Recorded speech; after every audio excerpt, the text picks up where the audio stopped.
برائے مہربانی اگر آپ ہمارے یوٹیوب چینل پر نئے ہیں تو ویڈیو کو پورا سننے سے پہلے آپ ہمارے یوٹیوب چینل دینیات آفیشیل کو سبسکرائب کریں اور ویڈیو کو لائک اور شیئر کریں۔ جزاکم اللہ خیرا۔ ونعوذ بالله من شرور أنفسنا ومن سيئات أعمالنا، من يهده الله فلا مضل له ومن يضلله فلا هادي له، ونشهد أن لا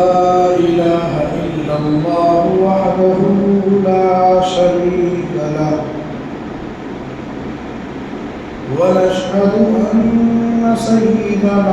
ومولانا محمدا عبده ورسوله، صلى الله تعالى عليه وعلى آله وأصحابه وبارك وسلم تسليما كثيرا كثيرا. أما بعد، فأعوذ بالله من الشيطان الرجيم. بسم الله الرحمن الرحيم.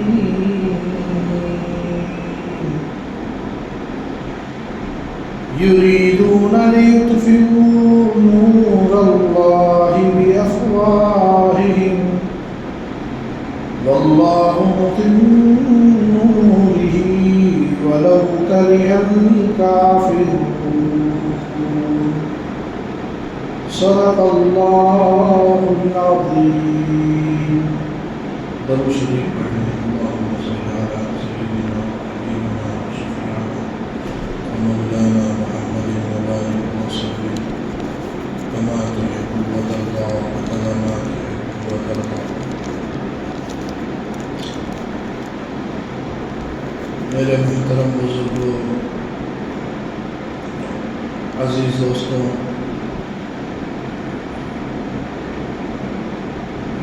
گزشتہ جمعے میں سیرت النبی صلی اللہ علیہ وسلم کے موضوع پر گفتگو چل رہی تھی، جس میں میں نے آپ حضرات کے سامنے بیان کیا تھا کہ آپ صلی اللہ علیہ وسلم کے صحابہ جب ہجرت کر کے حبشہ گئے ہیں اور پھر قریش مکہ کا وفد وہاں پہنچا، پہنچنے کے بعد شاہ حبشہ سے باضابطہ طور پر ایک دوسرے سے ہم کلامی ہوئی اور پھر پورا واقعہ کس طریقے سے وہ رسوا ہو کر واپس مکے آئے.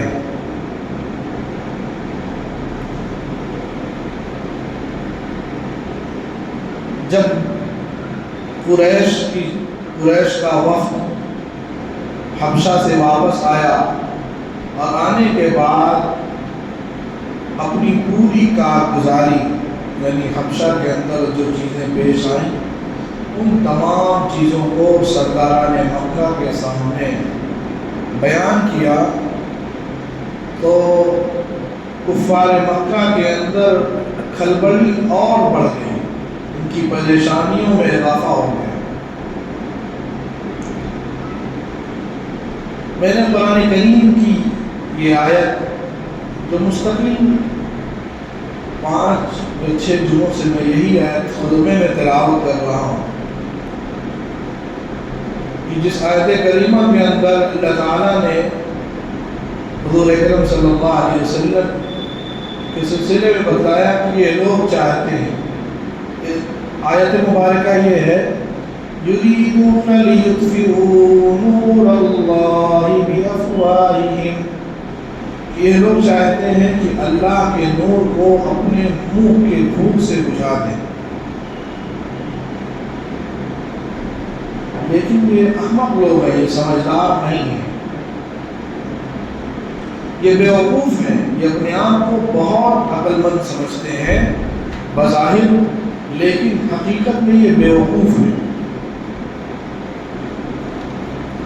آگے اللہ نے فرمایا وَاللَّهُ مُتِمُّ نُورِهِ وَلَوْ كَرِهَ الْكَافِرُونَ۔ اے کافروں، تمہیں یہ بات سمجھ میں کیوں نہیں آتی؟ اللہ کے دین کو، اللہ کے نبی کو مٹانے کے لیے تم کوششیں کر رہے ہو۔ اللہ کون ہے؟ تم اللہ کو پہچانتے نہیں ہو، جس کی بنیاد پر اگر تمہارے اندر اللہ کی شناخت، اللہ کی پہچان ہوتی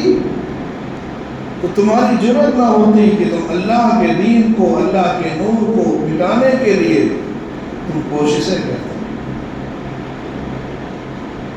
میرے بھائیو، بزرگ و عزیز ہو، شروع سے ہی، ابتدائے اسلام سے ہی کفار مکہ کو صرف مذہب اسلام سے دشمنی تھی۔ البتہ جب ان کے جو قاصد تھے جب واپس آئے مکے کے اندر تو انہوں نے اپنی ساری کارگزاری بتلائی کہ وہاں گئے تو شاہ حبشہ سے یہ اس طریقے سے بات ہوئی۔ اب ان کی پریشانی میں اضافہ ہو گیا اور مکے کے اندر ایک بڑا بھوچال آ چکا تھا کہ ابھی تک حضرت حمزہ رضی اللہ تعالیٰ عنہ مسلمان ہوئے تھے، لیکن اب حال یہ ہو گیا کہ حضرت عمر بھی مسلمان ہو گئے۔ یہ بات ان کی پریشانی میں اضافے کی باعث بن گئی، لیکن بڑے شاطر تھے۔ ہر صبح وہ نئی ترکیب لگا کر بیٹھ جاتے تھے، نئی پلاننگ کرنی شروع کر دیتے تھے۔ ہر صبح خاموش نہیں بیٹھتے تھے۔ میرے پیاروں، یاد رکھو، مذہب اسلام کے دشمن ابتدائے اسلام سے ہیں اور صبح قیامت تک اس کے دشمن پیدا ہوں گے اور رہیں گے دنیا میں۔ حضور اکرم صلی اللہ علیہ وسلم کی زندگی کو آپ پڑھیں، بچپن کے زمانے سے، بلکہ میں تو یہ کہتا ہوں پیدا نہ ہونے سے پہلے جب آپ اپنی والدہ کے بطن یعنی پیٹ میں تھے، اس وقت سے لے کر کے آپ کی 63 سالہ زندگی کو اگر حضور صلی اللہ علیہ وسلم کا ماننے والا، حضور کا عاشق، حضور کی زندگی کو اپنے سامنے رکھے تو دنیا کی حقیقت کو سمجھ سکتا ہے۔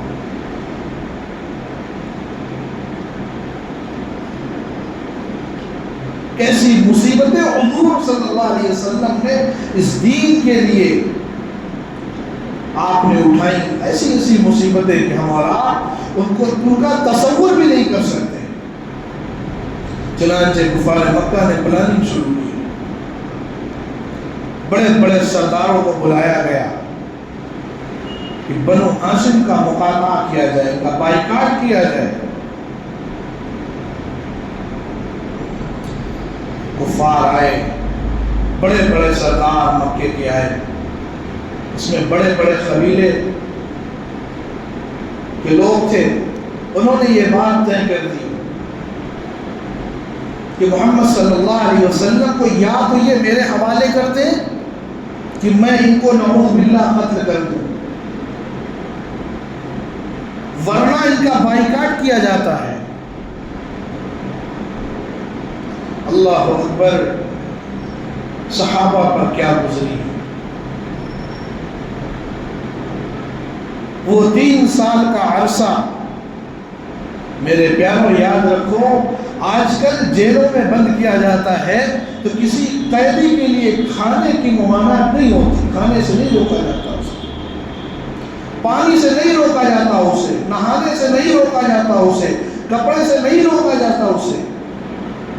بیماری سے نہیں روکا جاتا۔ اگر بیمار ہوتا ہے تو اس کا علاج کرایا جاتا ہے، بھوکا ہوتا ہے تو کھانا کھلایا جاتا ہے، پیاسا ہوتا ہے تو پانی دلایا جاتا ہے، یعنی ہر طرح کی تمام ضروریات کو پورا کرایا جاتا ہے۔ آج دنیا کے اندر جتنی بھی جیلوں کا آپ معائنہ کر لیں، کسی بھی جیل کے اندر کسی بھی قیدی کو اتنا بری طریقے سے نہیں ستایا جاتا ہے، اتنا خطرناک ظلم نہیں کیا جاتا ہے جتنا بڑا ظلم کفار مکہ نے بنی ہاشم بنی مطلب کے ساتھ اور حضرت محمد عربی صلی اللہ علیہ وسلم اور آپ کے صحابہ کے ساتھ کیا۔ اور میرے عزیز و بزرگوں، یہاں دنیا میں ہمارے اور آپ کے یہاں قتل کرنے والوں کو اتنی خطرناک سزا نہیں دی جاتی، اور حضور اکرم صلی اللہ علیہ وسلم نے تو کسی کو قتل کیا، کسی کو ایک ہاتھ مارا بھی نہیں تھا، اور مارنا تو درکنار، آپ صلی اللہ علیہ وسلم نے کسی شخص کو کوئی بات اپنی زبان سے ایسی نہیں کہی کہ جس کی وجہ سے اس کو تکلیف پہنچے۔ صرف جرم یہی تھا کہ اللہ کی وحدانیت کو بند کر دو، اللہ کی لائی ہوئی شریعت کو جو ہے لوگوں تک پہنچا رہے ہو، اللہ کے لائے ہوئے دین کو جو لوگوں تک پہنچا رہے ہو، یہ کام بند کر دو۔ صرف جرم یہی تھا۔ وہ بار بار ابو طالب کے پاس آتے اور آنے کے بعد کہتے کہ ابو طالب اپنے بھتیجے کو سمجھائیے ورنہ بہت برا ہو جائے گا، لیکن میرے پیاروں، خون ہی ہوتا ہے۔ حضرت ابو طالب نے حضور اکرم صلی اللہ علیہ وسلم کا کبھی ساتھ نہیں چھوڑا۔ جو بات ہے وہ بیان کی جائے گی، ابو طالب کی جو قربانیاں ہیں وہ بیان کی جائیں گی، ذرہ برابر بھی اس میں کٹوتی نہیں کی جائے گی، لیکن جو بات حقیقت پر مبنی ہے کہ ابو طالب مسلمان نہیں ہوئے، میرے بھائیوں بزرگوں عزیزوں، ابو طالب کی قربانیوں کو دیکھ کر ہم ابو طالب کو یہ نہیں کہہ سکتے کہ ابو طالب مسلمان ہو گئے۔ انہوں نے کہا کہ میں مسلمان نہیں ہو سکتا، میں اپنے باپ کے دین پر میرا خاتمہ ہو رہا ہے۔ حضور کہتے رہے کہ چچا کلمہ پڑھ لیجئے، کان میں کلمہ پڑھ لیجئے، لیکن ابو طالب نے کلمہ نہیں پڑھا۔ لیکن اب اس کا مطلب یہ نہیں کہ حضرت ابو طالب نے حضور کا ساتھ دیا اور حضور کے لائے ہوئے دین کو فالو نہیں کیا، حضور کی شریعت کو انہوں نے اپنایا نہیں، تو اس کا مطلب یہ نہیں کہ ہم یہ کہتے پھریں کہ ابو طالب مسلمان ہو گئے، ان کا بہت بڑا تھا۔ ہاں، حضور اکرم صلی اللہ علیہ وسلم کا انہوں نے ساتھ دیا، شیب ابی طالب کے اندر وہ قید رہے حضور کے ساتھ، انہوں نے بھی پتے چبائے ہیں حضور کے ساتھ،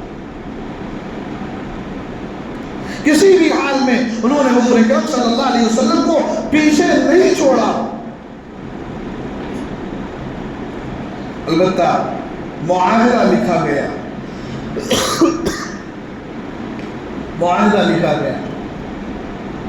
کیا لکھا گیا کہ اب بنو ہاشم سے کسی بھی طریقے کا کوئی تعلق کوئی نہیں رکھے گا، کوئی ان سے خرید و فروخت کچھ نہ ان سے خریدے گا، نہ ان کو کوئی چیز بیچے گا کوئی،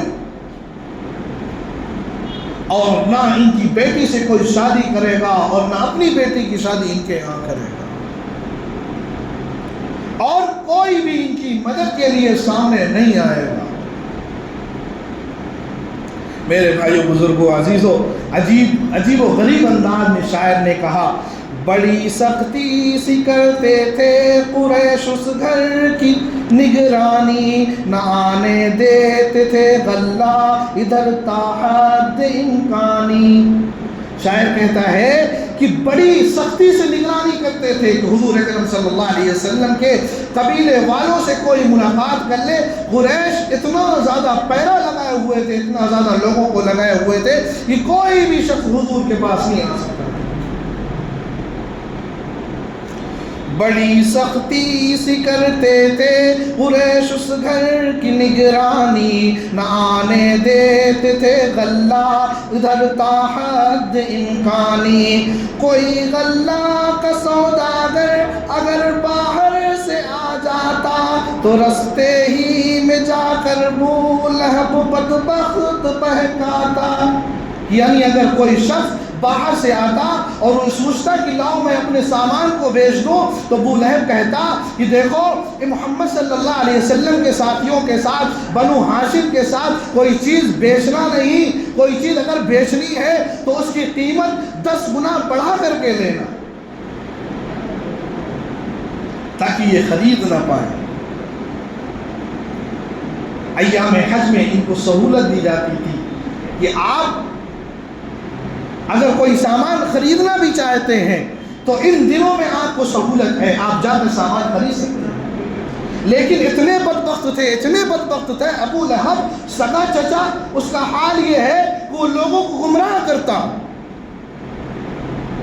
کہتا کہ ان سے سامان اگر بیچنا ہی ہے تو ان سے اس سامان کی 10 گنا قیمت بڑھا کر کے لو۔ میرے پیارے بھائیوں، بزرگوں، عزیزوں، اتنا ظلم محمد رسول اللہ صلی اللہ علیہ وسلم کے صحابہ پر لایا، اور جہاں حضور اکرم صلی اللہ علیہ وسلم کے صحابہ کو قید کیا گیا، شیب ابی طالب وہ بھی ایک گھاٹی ہے۔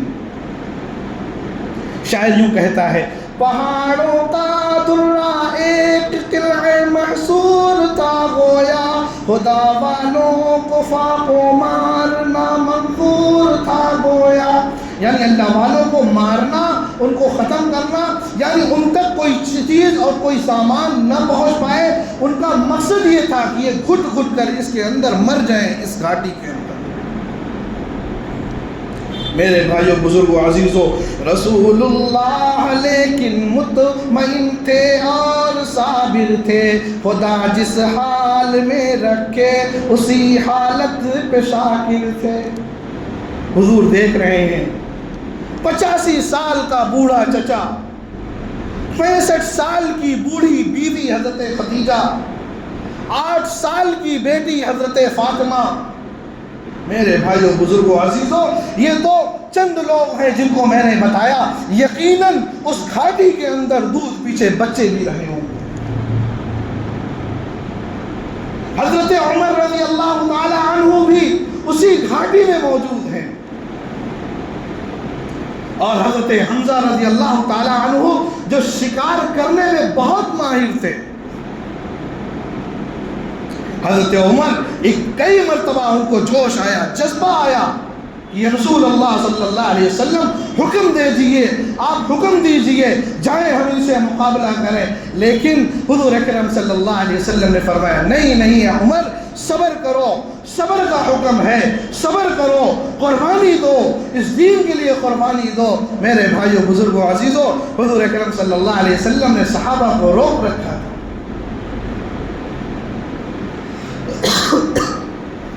رسول اللہ لیکن مطمئن تھے اور صابر تھے، خدا جس حال میں رکھے اسی حالت پہ شاکر تھے۔ وہ حمزہ کا شکار آہوں کے واسطے جانا، کبھی کچھ بھی نہ ملنا اور خالی ہاتھ آ جانا۔ حضرت حمزہ رضی اللہ تعالی عنہ اس سوچ میں جاتے تھے کہ جاؤں اور کسی جانور کا شکار کروں اور شکار کر کے لا کر کے اسے کھایا جائے۔ میرے بھائیوں، بزرگوں، عزیزوں، لیکن عام طور سے ایسا ہوتا تھا کہ شکار کرنے کے لیے حضرت حمزہ کو روک دیا جاتا تھا، لیکن کبھی نکلتے تھے تو ان کو شکاری نہیں ملتے، ان کو شکار نہیں ملتا تھا۔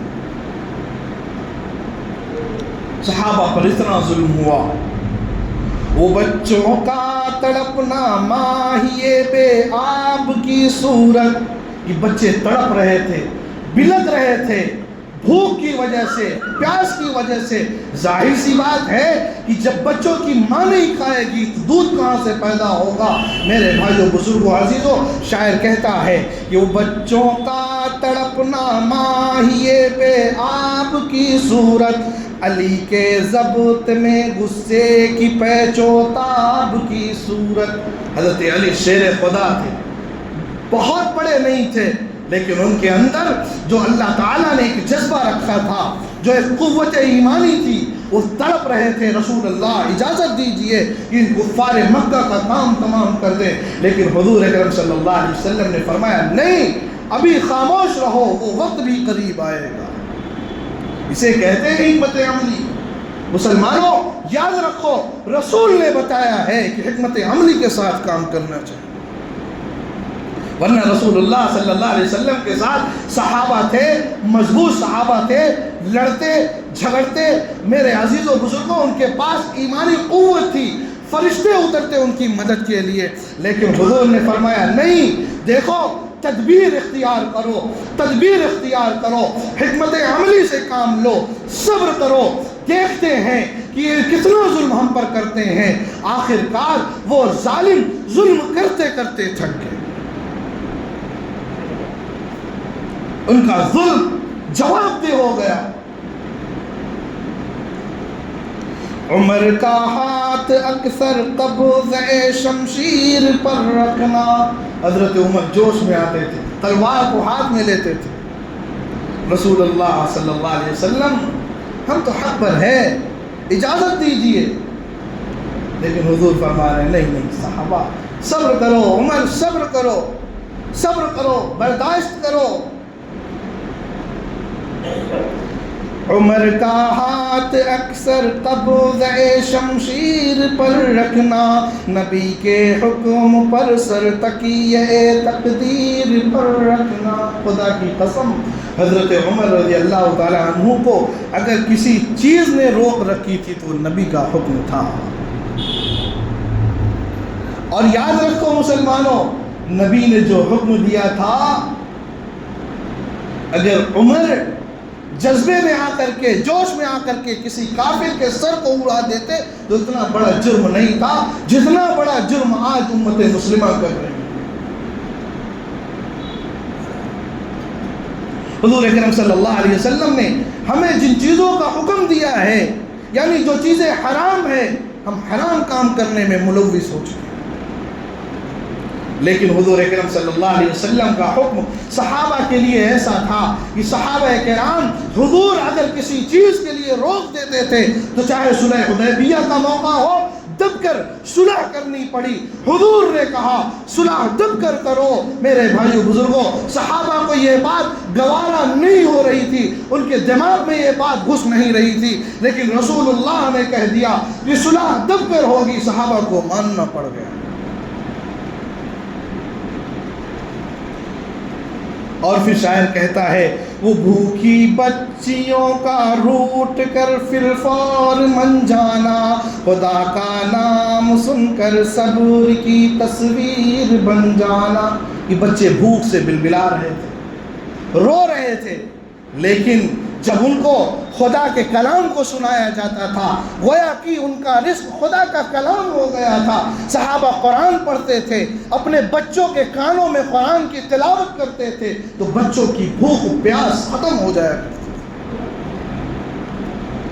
تڑپنا بھوک سے کچھ روز آخر جان کھو دینا، وہ ماؤں کا فلک کر دیکھ کر چپ چپ کے رو دینا۔ یہ بہت سے بچے روتے روتے مر جاتے تھے، ختم ہو جاتے تھے، اور مائیں آسمان کی طرف دیکھتی تھی، اللہ اللہ اپنی مدد بھیج دیجئے، اپنی نصرت بھیج دیجئے، ہم پر رحم فرما دیجئے۔ میرے بھائیو بزرگوں، آج مسلمانوں کے اوپر تھوڑا سا اگر کوئی پریشانی آ جاتی ہے، تھوڑی سی مصیبت آ جاتی ہے، یہ مسلمان اللہ کے اوپر نہ جانے کیسے کیسے الزامات تلاشنے لگتا ہے۔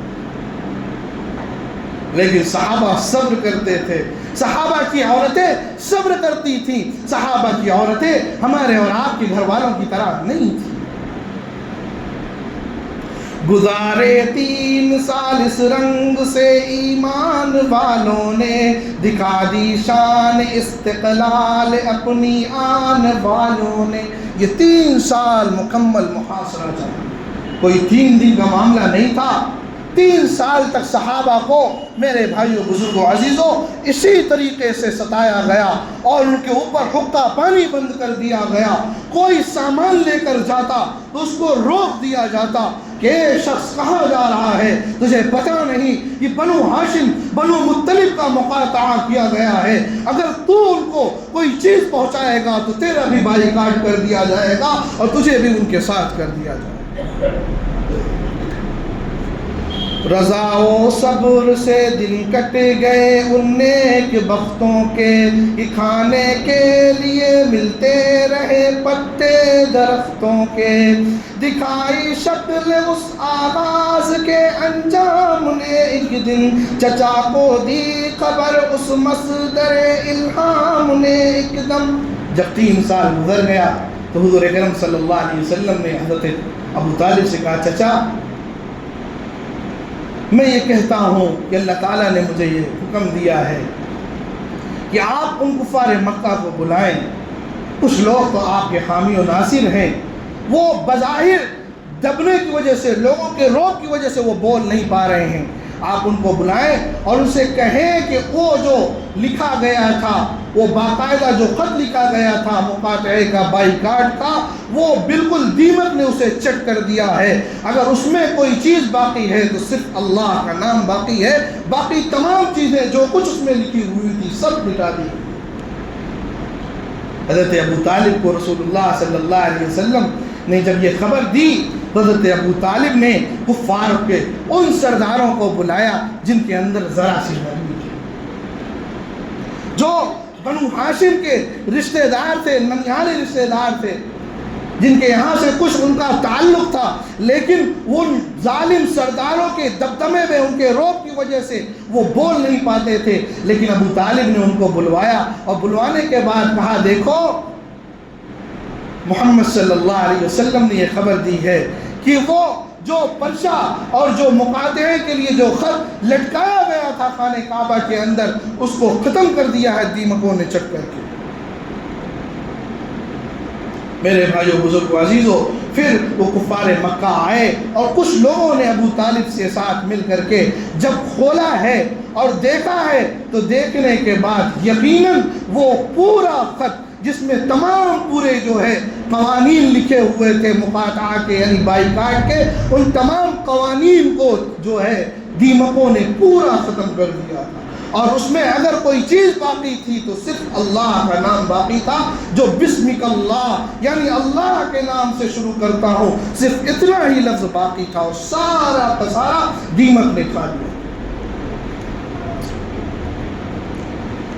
کہ دیمک کھا چکی تھی ظالموں کے عہد نامے کو، شکستہ کر دیا اللہ نے باطل کے خامے کو، ہے عبرت کا سبق اس انتباہ آسمانی میں، فقط نام خدا باقی ہے اس تحریر فانی میں، صرف اور صرف خدا کا نام باقی۔ ابو طالب اٹھے گھر سے نکل کر شہر میں آئے تھے، جن کے دستخط اس عہد نامے پر وہ بلوائے، کہا میرے بھتیجے سے ملی ہے یہ خبر مجھ کو، دکھاؤ چل کے وہ تحریر اپنی ایک نظر مجھ کو، میں اس کو چھوڑ دوں گا قول ہے اس کا اگر باطل، وہ حق پر ہے تو اس عہد نامے کا ہے اثر باطل، تبختر کی اداسی ہنس پڑا ابو جہل ایک دم، اتارا عہد نامہ دیکھ کر سب رہ گئے ششدر، یعنی جب اس جو ہے عہد نامے کو دیکھا گیا تو وہ پورا چٹ کر دیا، اور ابو طالب نے کہا تھا کہ لاؤ اس جو ہے عہد ناموں کو مجھے دکھاؤ، اگر اب میرے بھتیجے نے اگر یہ بات کہی ہے کہ اس عہد نامے کو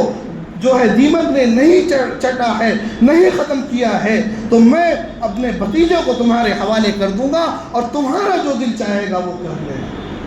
لیکن میرے بھائیو بزرگ عزیزو، رسول اللہ صلی اللہ علیہ وسلم تو سچے تھے، اللہ تعالیٰ نے آپ کو خبر کر دی تھی اور کہہ دیا تھا کہ محمد صلی اللہ علیہ وسلم اب پریشانیوں کے دن، جو یہ مقاطعے کے دن چل رہے ہیں، اب یہ ختم ہونے والے ہیں، لیکن اب اس سے بھی بڑا صدمہ حضور اکرم صلی اللہ علیہ وسلم کو پہنچتا ہے۔ میرے بھائیو بزرگ عزیزو، پھر ہوتا یہ ہے کہ چند ہی دن شیب ابو طالب سے جب حضور کو رہا کیا گیا، صحابہ رہا ہوئے، تو اب سب سے زیادہ ہمدرد، سب سے زیادہ محبت کرنے والے، سب سے زیادہ مشفق چچا حضرت ابو طالب کا انتقال ہو گیا، اور پھر کچھ ہی دن گزرے تھے، تقریباً 5 یا 6 دن ہی گزرے تھے، حضور کی سب سے چہیتی، سب سے لاڈلی، سب سے زیادہ حضور سے محبت کرنے والی اور حضور خود ان سے محبت کرنے والے سب سے چہیتی بیوی اما خدیجہ الکبریٰ رضی اللہ تعالی عنہا کی رحلت فرما گئی۔ انشاءاللہ اس کے آگے سے آئندہ ہفتے بات ہوگی۔ اللہ تعالی ہم سب کو حضور اکرم صلی اللہ علیہ وسلم کی سیرت کو پڑھ کر